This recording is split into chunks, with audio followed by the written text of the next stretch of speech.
심정지 환자는 교통사고 사망자의 5배 가정에서 가장 많이 발생합니다.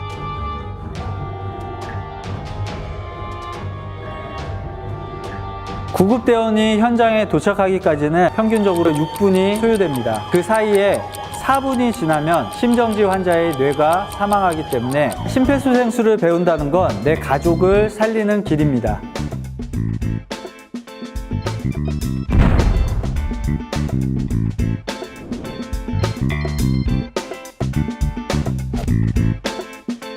주변에 불이나 위험물이 있다면 응급처치자도 다칠 수 있겠죠. 1단계는 반드시 주변이 안전한지를 확인하셔야 됩니다. 환자의 의식을 확인할 때는 뺨을 때리거나 몸을 흔드는 등의 행동을 절대로 해서는 안 됩니다. 환자가 쓰러질 때 목뼈나 허리에 상처가 있다면 흔드는 순간 더 큰 손상을 만들 수 있기 때문입니다. 그럼 어디를 확인해야 될까요? 우리 몸 중에 가장 단단한 뼈 중 하나인 이 어깨뼈를 위에서 아래로 두들겨 주시는 것이 좋겠습니다. 만약 앞에서 두들기게 되면 장기 손상이 있는 환자의 경우에는 부상 부위를 더 크게 만들 수 있습니다. 심폐소생술은 의식과 호흡이 없는 환자에게 하는 응급처치이기 때문에 당황해서 확인도 안 하고 심폐소생술부터 하게 됐다가는 더 다치게 할 수 있으니 명심하셔야 됩니다. 반응이 없다면 심정지를 의심하고 119에 신속히 신고를 해야 되는데요. 혼자 계시다면 스피커폰이나 영상통화로 신고를 해주시고, 만약 주변에 사람이 있다면 거기 빨간 옷 입으신 남자분 119에 심정지 환자가 있다고 신고해주세요. 한 사람을 정확하게 지목하시는 것이 중요합니다. 호흡하기는 환자의 얼굴과 가슴을 보면서 10초 이내로 살펴주셔야 합니다. 호흡이 없거나 비정상적이라면 심정지로 판단하셔도 됩니다. 여기서 비정상적인 호흡이라는 것은 어깨가 들썩이고 목이 당겨지면서 이러한 호흡은 반사호흡이라고 해서 사망 직전의 호흡이기 때문에 주저없이 심폐소생술을 해주시는 것이 중요합니다. 의식 확인과 119 신고, 호흡 확인은 동시다발적으로 신속히 해주셔야 되는데요. 단 4분이 지나면 뇌세포가 죽게 되고, 죽은 뇌세포는 아무리 치료하여도 회복되지 않기 때문입니다.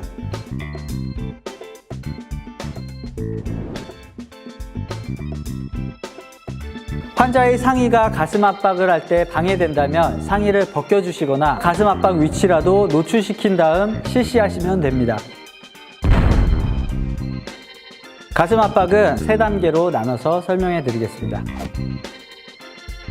가슴 압박 위치는 젖꼭지 정중앙 가운데 부분을 압박하는 걸로 알고 계신 분들이 많이 있는데요. 2010년도부터는 가슴뼈의 아래 부분 절반 위치로 변경이 되었습니다.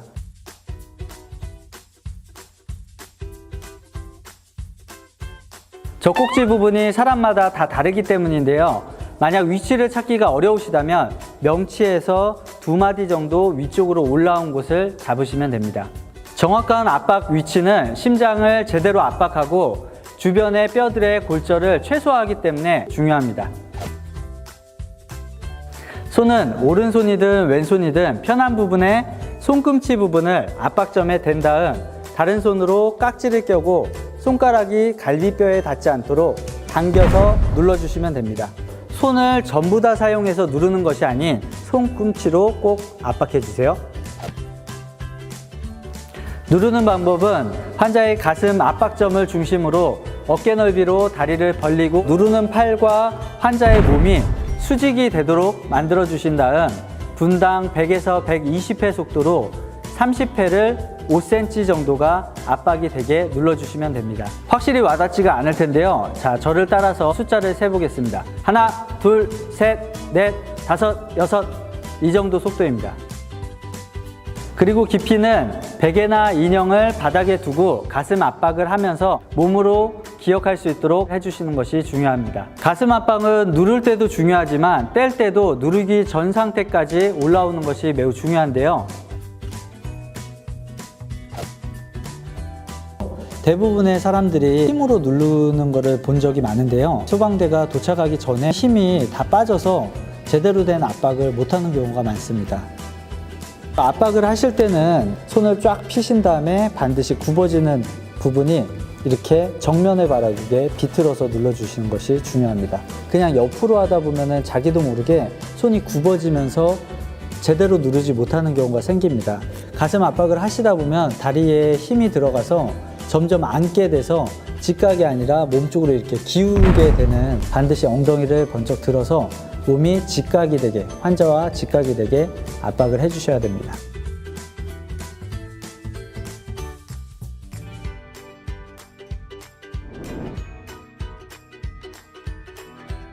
숨이 들어가는 길이 막혀 있으면 인공호흡이 제대로 될 수 없겠죠. 인공호흡의 첫 번째는 기도 유지입니다. 기도 유지는 한 손으로는 환자의 이마를 덮고 두 손가락으로 턱뼈의 끝부분을 받쳐서 함께 들어 올려 주시는 겁니다. 턱뼈의 끝부분이 아닌 그 아래에 있는 말랑말랑한 살 부분을 누르면서 올리시게 되면 혀가 뒤쪽으로 말려 들어가고 기도가 막히기 때문에 반드시 턱뼈를 잡고 올려주시는 것이 중요합니다. 기도 유지를 한 후에는 이마를 덮었던 한 손으로 코를 막아서 1초가량 불어주시면 됩니다. 이때 바람을 불면서 눈끝으로는 가슴 부분을 쳐다봐서 가슴이 올라오는 것을 확인하고 입과 코를 막았던 손을 1초 정도 떼고 다시 숨을 불어 넣어주시면 됩니다. 실습을 하다 보면 코를 계속 잡고 계신 분들이 있습니다. 이런 경우에는 바람이 가슴 속에 들어갔다가 제대로 나오지 못해서 폐가 손상되는 결과가 나타나기 때문에 반드시 입을 뗐을 때는 손도 놔서 들어갔던 바람이 충분히 나올 수 있도록 해주셔야 됩니다. 보통 드라마나 연출된 장면을 보면 입을 맞대는 정도로만 인공호흡을 하는데, 이렇게 하게 되면 입 옆부분으로 바람이 새어나가기 때문에 이렇게 벌리고 환자의 입을 완전히 덮은 상태로 인공호흡을 하는 게 중요합니다.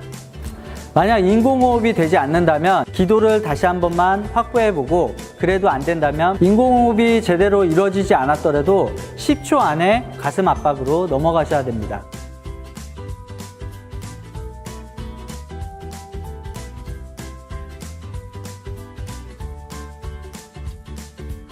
심폐소생술 가이드라인에는 인공호흡이 숙달되지 않으신 분이나 인공호흡을 할 수 없는 상황에는 가슴 압박만 하는 것을 권장하고 있습니다.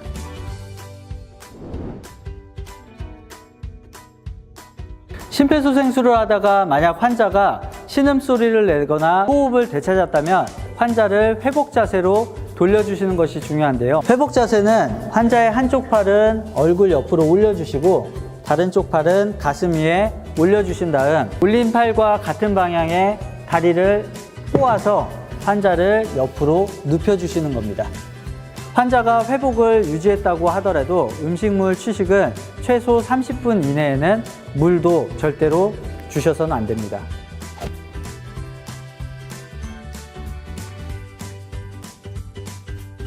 혹시 나한테 이런 일이 있겠어 하시는 분들이 굉장히 많을 텐데요. 내 생에 단 한 번 일어난 응급 상황에서의 환자가 여러분들의 사랑하는 사람이라고 생각해 보세요. 그 떨리는 순간 치료 경험이 없는 일반인이 과연 심폐소생술을 제대로 할 수 있을까요? 잊지 않으려면 적어도 두세 달에 한 번씩은 교육 영상을 꼭 챙겨보시고 연습해보는 시간을 가지시기 바랍니다. 심정지 환자를 구할 수 있는 유일한 방법, 그것은 바로 당신입니다. 심폐소생술은 가까운 소방서나 대한적십자사에서 실시하고 있으니까요. 전화 문의 후 방문하셔서 실습을 해보시는 것도 좋겠습니다. 계속 눌러주세요. 압박하는 거 멈추시면 안 돼요. 다른 한 분은 의외로 많은 분들이 자동심장 충격기를 사용하면 심폐소생술을 안 해도 된다고 생각하시는데요. 자동심장 충격기는 심폐소생술과 함께하는 응급처치입니다. 다음에는 자동심장 충격기에 대해서 알아보도록 하겠습니다. 서울소방본부는 시민의 안전을 위해 24시간 대기 중입니다.